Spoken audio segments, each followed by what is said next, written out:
ನಮಸ್ಕಾರ ಸ್ನೇಹಿತರೆ, welcome to GVS creations YouTube channel. ಸ್ನೇಹಿತರೆ, ನಾನು ಈ ಹಿಂದೆ ಮನಿ ರೂಲ್ಸ್ ಪಾರ್ಟ್ 1 ಮಾಡಿದ್ದೆ. ಇಂದು ನಿಮಗಾಗಿ ನಾನು ಮನಿ ರೂಲ್ಸ್ ಪಾರ್ಟ್ 2 ತಂದಿದ್ದೇನೆ. ಇಲ್ಲಿ ನೀವು ಮನಿ ರೂಲ್ಸ್ಗೆ ಸಂಬಂಧಿಸಿದಂತೆ ಕೆಲವು ವಿವಿಧ ರೂಲ್ಸ್ಗಳನ್ನು ತಿಳಿದುಕೊಳ್ಳಿ. ಇದರಿಂದ ನಿಮಗೆ ಶ್ರೀಮಂತರಾಗಬೇಕು ಎನ್ನುವ ಕನಸನ್ನು ಮತ್ತು ಫೈನಾನ್ಷಿಯಲ್ ಫ್ರೀಡಂನ ಗುರಿಯನ್ನು ವೇಗವಾಗಿ ಮುಟ್ಟಲು ಸುಲಭವಾಗಬಹುದು. ಒಂದು ವೇಳೆ ಮನಿ ರೂಲ್ಸ್ ಪಾರ್ಟ್ 1 ಅನ್ನು ನೀವು ನೋಡಿಲ್ಲ ಎಂದರೆ ದಯವಿಟ್ಟು ಅದನ್ನು ನೋಡಿ.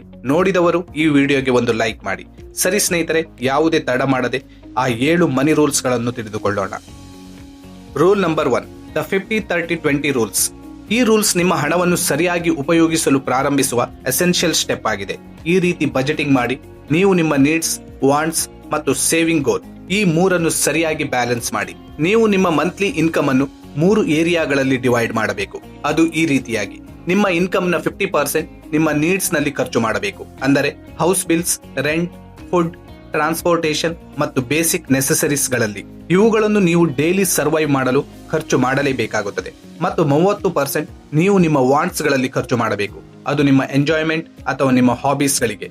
Example: new clothes, movie ticket, restaurant food, fun with friends ಇತ್ಯಾದಿ. ಮತ್ತು 20% ನೀವು ಹಾಕಬೇಕಾಗಿರುವುದು ನಿಮ್ಮ ಸೇವಿಂಗ್ಸ್ ಅಕೌಂಟ್ ನಲ್ಲಿ. Rule number 2, the 5 B's. Build basics before becoming big.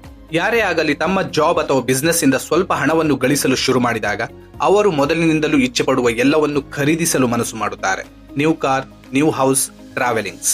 ಇಲ್ಲಿ ನಿಮ್ಮ ಗ್ರೋತ್ ನೋಡಬೇಕೆಂದರೆ ಮತ್ತು ನಿಮ್ಮನ್ನು ನೀವು ಸಕ್ಸಸ್ಫುಲ್ ಮ್ಯಾನ್ ಆಗಿ ತೋರಿಸಿಕೊಳ್ಳುವ ಮೊದಲು ನಾವು ಕೆಲವು ಬೇಸಿಕ್ ವಿಷಯಗಳನ್ನು ಸಂಪೂರ್ಣ ಮಾಡಿಕೊಳ್ಳಬೇಕು.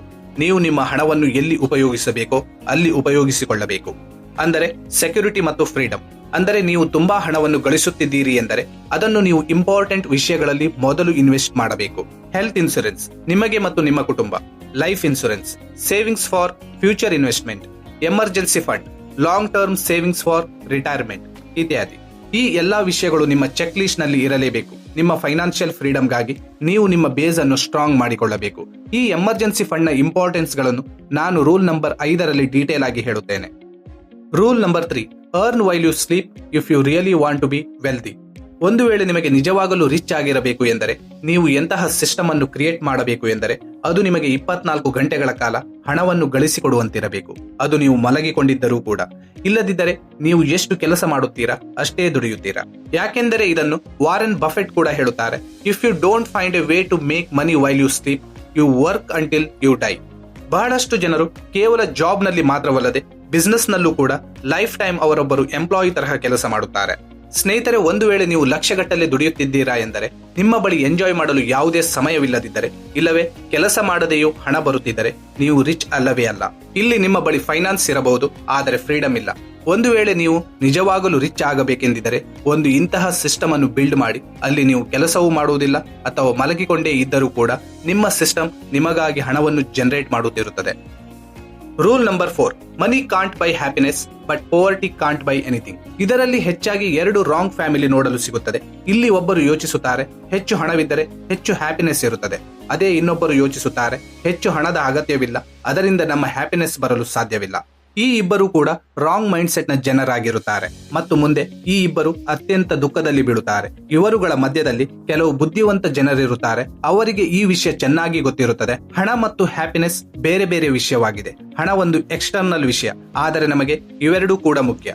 ಹಣ ನಿಮ್ಮನ್ನು ಸ್ವಲ್ಪ ಸಮಯದ ಖುಷಿಯನ್ನು ಕೊಡಬಹುದು, ಆದರೆ ಲೈಫ್ ಲಾಂಗ್ ಅಲ್ಲ. ಹಾಗಾಗಿ ನೀವು ಬುದ್ಧಿವಂತರಾಗಿ ಹಣ ಕೇವಲ ಇದಕ್ಕಾಗಿ ದುಡಿಮೆ ಮಾಡಿ. ಅದು ನಿಮಗೆ ಕಂಫರ್ಟ್, ಫ್ರೀಡಮ್, ಸೆಕ್ಯೂರಿಟಿ ಕೊಡುತ್ತದೆ. ಮತ್ತು ಈ ಹ್ಯಾಪಿನೆಸ್ ಅನ್ನು ಕೇವಲ ನಿಮ್ಮ ಸ್ನೇಹಿತರ ಜೊತೆ ಸ್ವಲ್ಪ ಸಮಯ ಕಳೆಯುವುದರಿಂದ ಎಕ್ಸ್ಪೀರಿಯನ್ಸ್ ಮಾಡಬಹುದು. ಈ 2 ವಿಷಯವನ್ನು ಎಷ್ಟು ಬೇರೆ ಬೇರೆಯಾಗಿ ಇರಿಸುತ್ತೀರೋ ಅಷ್ಟೇ ಜೀವನದಲ್ಲಿ ಕ್ಲಿಯರ್ ಮೈಂಡ್ ಸೆಟ್ ಇಡುತ್ತೀರಿ. ಮತ್ತು ಕೆಲವರು ಯೋಚಿಸುತ್ತಾರೆ ಹೆಚ್ಚು ಹಣವಿರುವುದರಿಂದ ತುಂಬಾ ಸಮಸ್ಯೆ, ಹಾಗಾಗಿ ಅವರಿಗೆ ಈ ವಿಷಯ ತಿಳಿದುಕೊಳ್ಳುವುದು ಅಗತ್ಯ. ಹಣದಿಂದ ಎಂದಿಗೂ ಹ್ಯಾಪಿನೆಸ್ ಖರೀದಿ ಮಾಡಲಾಗುವುದಿಲ್ಲ, ಆದರೆ ಬಡತನದಿಂದ ಏನನ್ನೂ ಖರೀದಿಸಲು ಸಾಧ್ಯವಿಲ್ಲ, ಏನೇನೂ ಇಲ್ಲ. Rules number 5, have on emergency fund. Emergency fund ನ ಹಿಂದಿನ ಉದ್ದೇಶ ನಿಮ್ಮ ಒಂದು ಅಕೌಂಟ್ ನಲ್ಲಿ ನಿಮ್ಮ ತಿಂಗಳ ಖರ್ಚಿನ ಲೆಕ್ಕಾಚಾರದ 3 ಅಥವಾ 6 ತಿಂಗಳ ಹಣವನ್ನು ಸೇವ್ ಮಾಡಿ ಇಡಬೇಕು. ಒಂದು ವೇಳೆ 1 ವರ್ಷದ್ದು ಆದರೆ ಇನ್ನೂ ಒಳ್ಳೆಯದು. ಮತ್ತು ಈ ಹಣಕ್ಕೆ ಎಲ್ಲಿಯವರೆಗೆ ಕೈ ಹಾಕಬಾರದು ಎಂದರೆ ಎಲ್ಲಿಯವರೆಗೆ ನಿಮಗೆ ಬಂದಿರುವ ಸಮಸ್ಯೆಗೆ ಈ ಹಣವನ್ನು ಮುಟ್ಟದೆ ಏನೂ ಸಾಧ್ಯವಿಲ್ಲ ಎನ್ನುವಂತಿರಬೇಕು.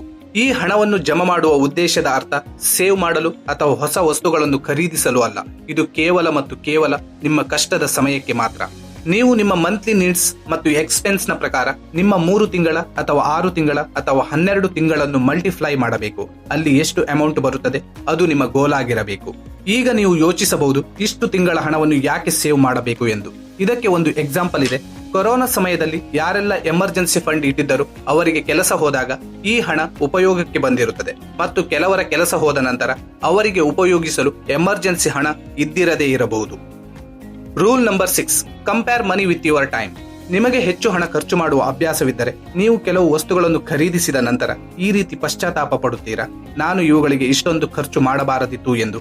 ಹಾಗಾಗಿ ಈ ರೂಲ್ ಇವರಿಗಾಗಿಯೇ. ನೀವು ನೆಕ್ಸ್ಟ್ ಟೈಮ್ ಏನೇ ಖರೀದಿಸಲು ಹೋದಾಗ ನೆನಪಿನಲ್ಲಿಡಿ, ಆ ವಸ್ತುಗಳ ಪ್ರೈಸ್ ಇಂದ ನಿಮ್ಮ ವರ್ಕಿಂಗ್ ಟೈಮ್ಗೆ ಕಂಪೇರ್ ಮಾಡಿ. ಅಂದರೆ ಒಂದು ವೇಳೆ ನಿಮ್ಮ ಸ್ಯಾಲರಿ 20,000 ಇದ್ದರೆ ಆಗ ನಿಮಗೆ ಒಂದು 2,000 ರೂಪಾಯಿಯ ಶೂ ಇಷ್ಟವಾದರೆ ಆಗ ನೀವು ಆ ಶೂ ಅನ್ನು ನಿಮ್ಮ ಫೀಲಿಂಗ್ಸ್ ನ ಮೇಲೆ ಖರೀದಿಸುವ ಬದಲು ನಿಮ್ಮ ಪರ್ ಅವರ್ ಇನ್ಕಮ್ ಜೊತೆಗೆ ಕಂಪೇರ್ ಮಾಡಿ.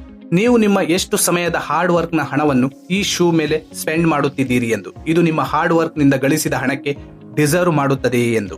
ಈಗ ನಾವು ಇಲ್ಲಿ ನಿಮಗೆ ಕಂಜೂಸ್ ಆಗಲು ಹೇಳುತ್ತಿಲ್ಲ. ಒಂದು ವೇಳೆ ನಿಮಗೆ ಒಳ್ಳೆಯ ಕ್ವಾಲಿಟಿಯ ಪ್ರಾಡಕ್ಟ್ ಸರಿಯಾದ ಬೆಲೆ ಅಥವಾ ಸೇಲ್ ನಲ್ಲಿ ಸಿಕ್ಕರೆ ಖಂಡಿತವಾಗಿ ಖರೀದಿಸಬಹುದು. ಈ ರೂಲ್ಸ್ ಕೇವಲ ನಿಮಗೆ ಎಮೋಷನ್ಸ್ ಮತ್ತು ಫೀಲಿಂಗ್ಸ್ ನ ಬೇಸ್ ಮೇಲೆ ಖರ್ಚು ಮಾಡುವ ಅಭ್ಯಾಸವನ್ನು ಬಿಡಿಸುತ್ತದೆ. Rule number 7, don't show your money. In the age of capitalism ಹೆಚ್ಚಿನ ಜನರು ನಾವು ಮೊದಲಿನಿಂದಲೂ ತುಂಬಾ ಹಣವನ್ನು ಗಳಿಸುತ್ತಿದ್ದೇವೆ ಮತ್ತು ತುಂಬಾ ಗ್ರೋತ್ ಆಗಿದ್ದೇವೆ ಎಂದು ತೋರಿಸಿಕೊಳ್ಳುವುದನ್ನು ಇಷ್ಟಪಡುತ್ತಾರೆ. ಯಾಕೆಂದರೆ ಇದರಿಂದಾಗಿ ನಮ್ಮ ಫೈನಾನ್ಷಿಯಲ್ ಕಂಡೀಷನ್ ಬೇರೆಯವರ ಕಣ್ಣಿಗೆ ನಮ್ಮ ಸೋಷಿಯಲ್ ಸ್ಟೇಟಸ್ ಎಷ್ಟಿದೆ ಎಂದು ಡಿಫೈನ್ ಮಾಡುತ್ತದೆ. ಹಣ ಎನ್ನುವುದು ಮ್ಯಾಗ್ನೆಟ್ ತರಹ ಕೆಲಸ ಮಾಡುತ್ತದೆ. ಸಡನ್ಲಿ ಜನರು ನಿಮಗೆ ಇಂಪಾರ್ಟೆನ್ಸ್ ಕೊಡಲು ಶುರು ಮಾಡುತ್ತಾರೆ ಮತ್ತು ನಿಮ್ಮ ಜೊತೆ ಒಳ್ಳೆಯ ಬಿಹೇವ್ ಇರಿಸಿಕೊಳ್ಳುತ್ತಾರೆ.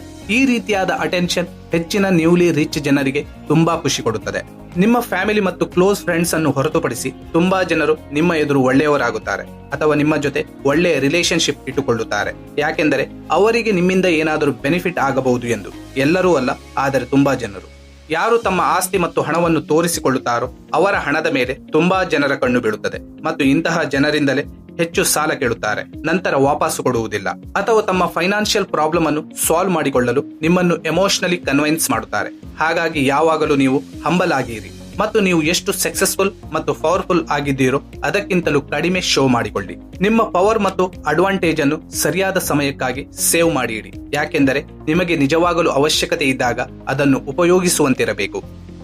ಸ್ನೇಹಿತರೆ, ಇದಿಷ್ಟು ನೀವು ನಿಮ್ಮ ಜೀವನದಲ್ಲಿ ಸಕ್ಸಸ್ಫುಲ್ ಆಗಲು ಅನುಸರಿಸಬೇಕಾದ 7 ಪವರ್ಫುಲ್ ರೂಲ್ಸ್ಗಳು. ನಿಮಗೆ ಇವುಗಳ ಬಗ್ಗೆ ಏನು ಅನಿಸುತ್ತದೆ ಎಂಬುದನ್ನು ನಮಗೆ ಕಮೆಂಟ್ ಮೂಲಕ ತಿಳಿಸಿ. ಒಂದು ವೇಳೆ ಈ ವಿಡಿಯೋ ನಿಮಗೆ ಇಷ್ಟವಾಗಿದ್ದಲ್ಲಿ ಲೈಕ್ ಮತ್ತು ಶೇರ್ ಮಾಡಿ. ಇದೇ ರೀತಿ ಕೇಳದ, ಕಾಣದ, ಗೊತ್ತಿಲ್ಲದ ಕಥೆಗಳಿಗಾಗಿ ನಮ್ಮ ಚಾನಲ್ GVS ಕ್ರಿಯೇಷನ್ ಅನ್ನು ಸಬ್ಸ್ಕ್ರೈಬ್ ಮಾಡಿ. ಸರ್ವೇ ಶುಭಂ ಭವತು. ಇನ್ನೊಂದು ವಿಡಿಯೋ ಜೊತೆ ಭೇಟಿ ಮಾಡೋಣ. ಧನ್ಯವಾದಗಳು.